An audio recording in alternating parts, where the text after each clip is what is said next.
Қайырлы күн қыздар. Сіздермен бірге мен Асел. Біз бүгін сіздермен жасымық сорпасын дайындаймыз. Ол үшін алдымен қызып тұрған табамызға сұйық май жағып, алдын ала ұсақталып туралған пиязымызды саламыз. Осыны жақсылап араластырамыз да, ыдысымыздың қақпағын 2-3 минутқа жауып қалдырамыз.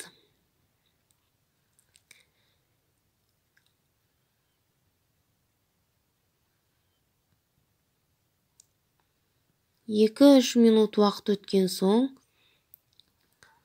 тағы да жақсылап араластырамыз да 1,5 ас қасық ұн саламыз. Ұнды да 2-3 минут қуырып аламыз.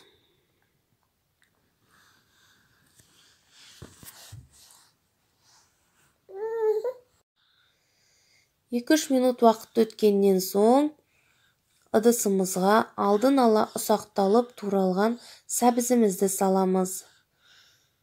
Енді жақсылап осыны араластырамыз да 4-5 минутқа қалдырамыз. Себебі сәбізіміз жұмсаруы тиіс. Үстінен томат саламыз.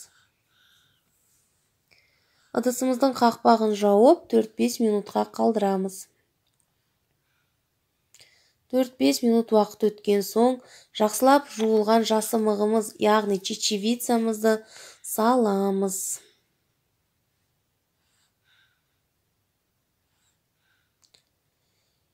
Енді осыны жақсылап араластырамыз.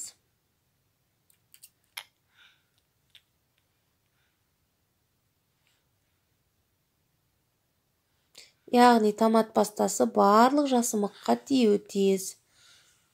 Содан соң үстіне салқын су құямыз. Салқын дегеніміз ол бөлме температурасында, аса қатты суық болудың қажеті жоқ. 2 литр суымызды құйғаннан соң оттың астын жайға қойып, ыдысымыздың қақпағын жауып 20-25 минутта қайнатамыз. Міне, біздің жасымығымыз пісті.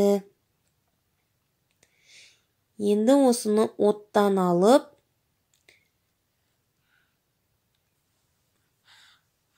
блендермен жақсылап еземіз.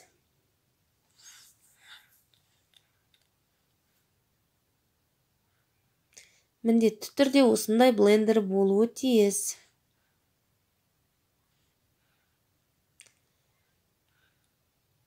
Жақсылап езген соң татымына қарай тұз және бұрыш саламыз.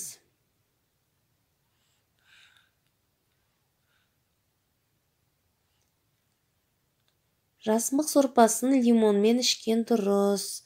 Ас болсын барлықтарыңызға.